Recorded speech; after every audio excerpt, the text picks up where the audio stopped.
Salut à tous et à toutes, j'espère que vous allez bien. On se retrouve pour une nouvelle vidéo débrief Racing Club de Strasbourg, Racing Club de Lens, défaite de nos Racing sur le score de 1-0 à la Méno. Ce match était content pour la 30e journée de Ligue 1. Et avant de parler des faits du match, moi qui a fait ce déplacement à la Méno avec la section mineur de fond, que je salue la section et le responsable Michael. Franchement, quel déplacement incroyable, quel déplacement que j'ai vécu, l'ambiance dans le bus, l'ambiance à chaque arrêt, au, au point de rendez-vous de rassemblement, et puis après, dans le parquage, c'était un feu. C'était exceptionnel. Quand, quand on lance la Marseillaise, l'Ansoise avec le tifo des Red Tigers, le Tigre, et puis le craquage des fumigènes, mais c'était juste exceptionnel. Ça a été exceptionnel du début jusqu'à la fin. Jusqu'à la fin, oui, jusqu'au moment où les sécurités nous demandent de sortir. Enfin, c'était incroyable et j'oublierai jamais ce déplacement. Je dirais même encore plus loin que c'est mon meilleur déplacement de ma vie, de ce que j'ai fait.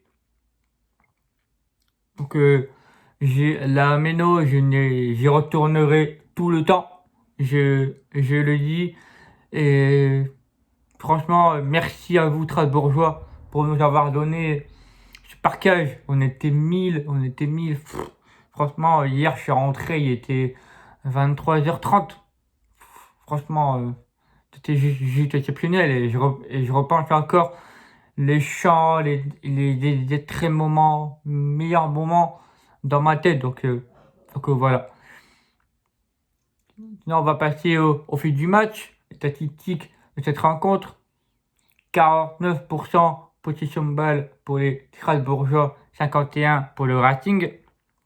13 tirs de chaque côté, 3 pour les Strasbourgeois, 2, 1 au fond des filets. Et côté Racing, 2 cadrés, dont un penalty, dont les 2 penalty sont dedans dans les cadrés. 3 cartes jaunes pour les Strasbourgeois, 1 pour le Racing et le joueur lensois qui était sanctionné par monsieur Le Tessier, qu'on regardera ailleurs parce que lui aussi est dedans. Chet Doucouré. Et Chet Doucouré avait l'obligation de ne pas prendre ce carton jaune pour ne pas se louper pour le derby le 16 avril. Pour le derby dans 15 jours. Et il sera suspendu pour le derby. La composition qui a été annoncée par Franck Hez, 3-5-2, juste avant de parler ça, ce match, offensivement, qu'on s'est fait chier. Offensivement, il n'y avait rien. Il n'y avait rien offensivement. Je n'arrive plus à retrouver le vrai Racing. Et l'efficacité, c'est toujours que je demande. Dans chaque vidéo, vous pouvez voir, mais je demande toujours l'efficacité. Parce que défensivement, on s'est amélioré. Les joueurs comment dire, vite, nous ont plus fait de cadeaux à l'adversaire. Et là, offensivement, je n'arrive plus à voir. Caimendo Ganago da Costa, hier, il a été catastrophique. Surtout Caimendo d'ailleurs.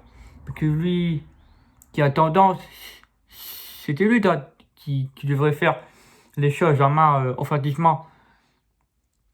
Mais il n'y a pas eu de mouvement, il n'y a pas eu de jeu en triangle, en 1-2, de jeu à 2, tu vois, des jeux qu'on a l'habitude à voir. Et je crois que Strasbourg a été solide et fort défensivement, on l'a bien vu. À aucun moment, j'ai vu les Strasbourgeois se mettre en difficulté. Les seules choses on a réussi à se mettre en difficulté, à leur mettre en difficulté, c'est par les côtés ou alors par les transpercées de Seko Fofana. C'est juste de ce que j'ai vu.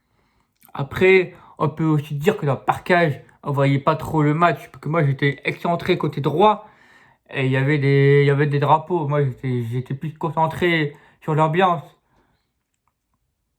Mais aussi, on peut dire que Farian Sotoka nous a manqué sur ce match, nous a manqué du pressing, nous a manqué du duel aérien offensivement.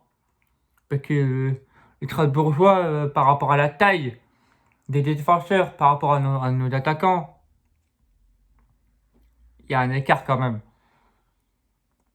Ouf, défensivement, mais j'ai envie de te dire, mon homme du match, tout simplement, que pour vous, match lui qui a remplacé poste pour poste Kevin Danso, mais un bête de match, un taulier, enfin, il a posé les baraques, il a posé bien fort dans cette défense, on a été solide, hein, on a été costaud, hein, malgré ce penalty concédé où, pour moi, il y a eu une coude sur un centre de Gilbert sur Frankowski, t'enlèves le coude, franchement, pour moi, c'est contestation, elle ne peut pas être valable pour moi, je suis désolé, enfin, il peut, sur un centre, tu ne peux pas mettre tes mains quand l'adversaire centre, tu ne peux pas enlever ta main. Et malheureusement, elle lui a touché sa main et le coude. Mais pour moi, l'action n'avait aucun sens. Le centre, il n'allait pas vers un trappeur joueur au quoi. On était 4-5 lors soit dans la surface de réparation. Le deuxième penalty pour Strasbourg de Gamero, là oui, là c'est une faute de Jean-Louis Leca sur Ajorc et arrêté par Jean-Louis. Jean-Louis a fait encore une fois un but de match. Encore une fois, un but de match. Il nous a sauvés en première période. À plusieurs reprises. À plusieurs reprises. Et en seconde période, il arrête ses penalty. Et là où je leur veux à Jean-Louis, c'est sa déclaration en fin de match où il dit que ça t'est un bon match des deux côtés, etc. Mais ça, moi, je suis pas d'accord. Je n'ai pas vu un très bon match de nous, Racing Club de Lens. Enfin, j'attends de plus encore. J'attends de plus sur ce match, j'attendais plus l'absence de Flo Totoka. J'allais voir qu'est-ce que ça allait être, qu'est-ce que ça allait être. Et finalement, j'ai bien pensé que ça allait être très difficile. Et je le savais que Strasbourg allait nous poser vraiment de gros problèmes.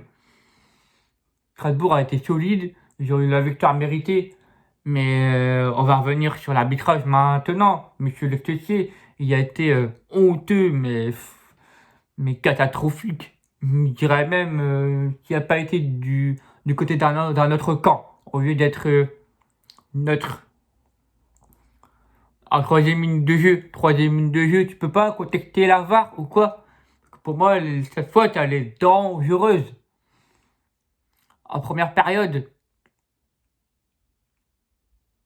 peut-être une penalty, mais en vrai, on peut dire que non, parce que c'est la main. Et elle touche d'abord le cœur et après elle touche la main. Mais bon, c'est la règle.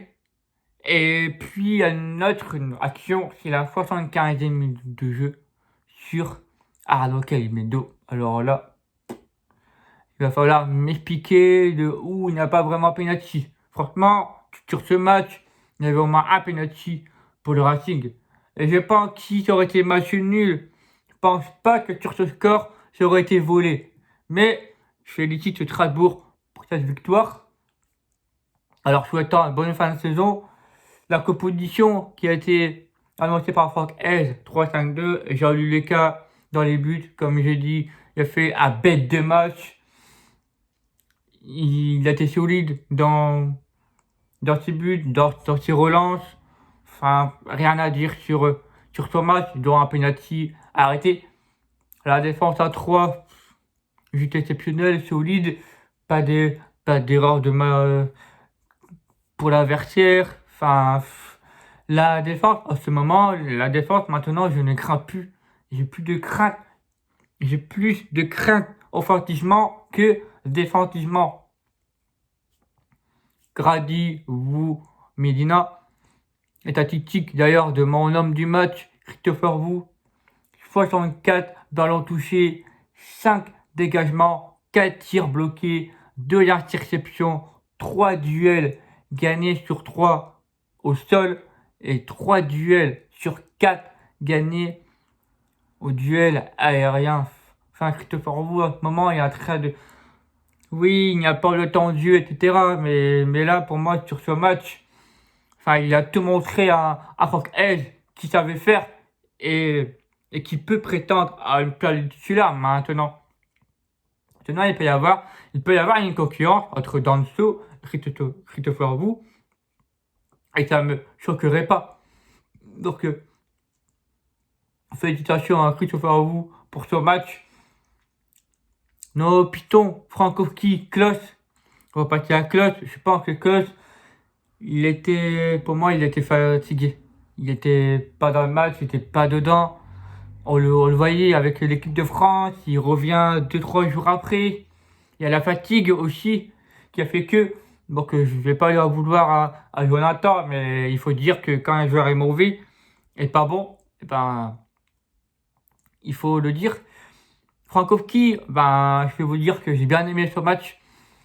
Il a fait surtout en seconde période. En seconde période où il y avait beaucoup de combinaisons avec Seko Fofana et Medina par moment qui montaient. Et il y a une connexion entre les deux. Là d'où Aïdara ne fait pas que fait Frankowski, de, de monter, de faire des appels et de centrer tout simplement. Et le milieu de terrain, Cheikh Doucouré associé à Seko Fofana, Cheikh Doucouré, il a perdu tous ses duels. Il est passé à côté de ce match pour moi. Ça n'a pas été le Cheikh Doucouré que l'on connaît. Sera suspendu pour le derby. Moi, je suis Franck Egg. Maintenant, il reste 8 matchs. Il reste 8 matchs. Le maintien, il est assuré. Je fais jouer Patrick Berg jusqu'à la 38e journée. Tu sais qu'il va jouer la saison prochaine, Patrick. Mais à chaque fois, tu fais rentrer dans les 5 dernières minutes de jeu. Je fais le titulaire jusqu'à la 38e journée. Pour moi, ça me dérange pas. Puisqu'on a déjà le maintien est assuré. Alors maintenant, tente des choses, Francky. Et puis là aussi, je t'en veux dans tes changements, on mène 1-0. Et tu fais tes changements à partir de la 70e minute de jeu, alors qu'il reste 20 minutes de jeu, plus 5 minutes de temps additionnel. Et ça, franchement, essaie de changer les choses. Là, à partir de la 50e minute de jeu, 60e, si ça va pas, change. Et à partir du dernier quart d'heure, fais sortir un défenseur par un attaquant. Enfin, il y a des choses qu'on peut, qu'on peut faire. Prends des risques. Au moins, tu as tenté pour le tout. Mais là, tu as fait sortir Grady à la 87e minute de jeu. Tu pouvais faire sortir un défenseur avant. Enfin, il y a beaucoup de choses avec Franck Edge sur ce choix. Il m'a pas beaucoup impressionné. Puis, c'est Fofana. Franchement, il a fait son match. Je n'ai rien à lui reprocher pour lui. Comme il avait dit à la trêve, qu'il avait besoin de confiance à lui, qu'il était trop fatigué, il enchaînait trop les matchs. Il avait besoin de souffler. Il a vu qu'il était en jambe. D'où son action à 5 mi-temps où il fait un enroulé et ça passe à côté du but. Comme il fait, hein, il transperce, il élimine 2-3 adversaires et hop, il trappe en force. Et puis l'efficacité offensivement, que ça a été...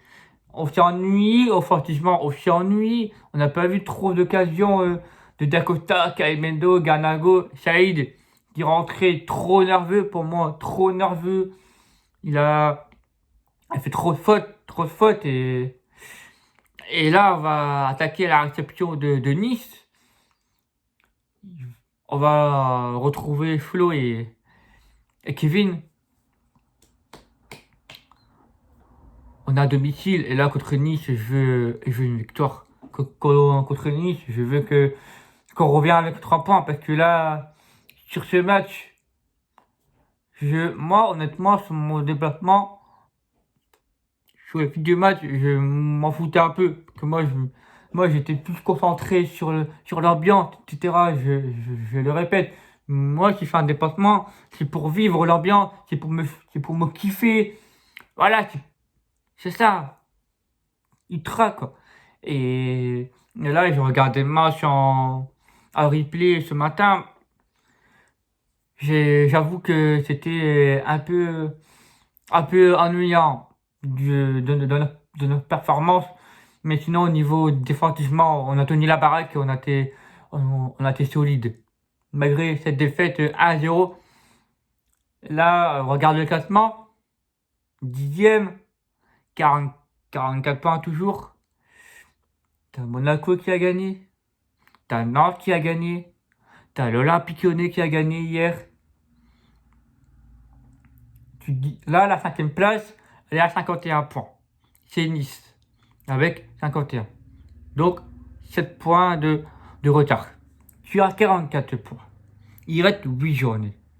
La 6e place, elle est encore jouable. Puisque si Nice rapporte cette Coupe de France, la 6e place, elle est pour l'Europe. Ou que Marseille ou l'OL gagne l'Europa League, la Conference League, à tout moment, ça, ça permet notre place. On espère aussi. Mais là, est-ce que l'Europe s'éloigne? Pour moi, il reste 8 matchs. Et comme je le dis, je le répète, n'importe qui peut battre qui. Regardez, Lille, Bordeaux, 0-0. Les Bordelais ont joué à 10. Et Lille a failli. Ils ont dominé, hein. Mais dominer n'est pas gagné. Ils ont fait 0-0. Moi, j'allais vous dire que j'y crois toujours. J'y crois toujours. Même si on a déjà maintien assuré, je maintiens mes propos. On verra à la dernière journée contre Monaco. Voilà. Puis bah, moi, je vous dis, on se retrouve jeudi pour l'avant-match Lens-Nice. Portez-vous bien. Prenez soin de vous. Et puis comme je vous dis dans la description, vous avez tous mes réseaux sociaux, mon Insta ainsi que mon Twitter. Puis ben moi je vous dis comme toujours, l'un soit un jour, l'un soit toujours. Ciao les amis, c'était Thibaut.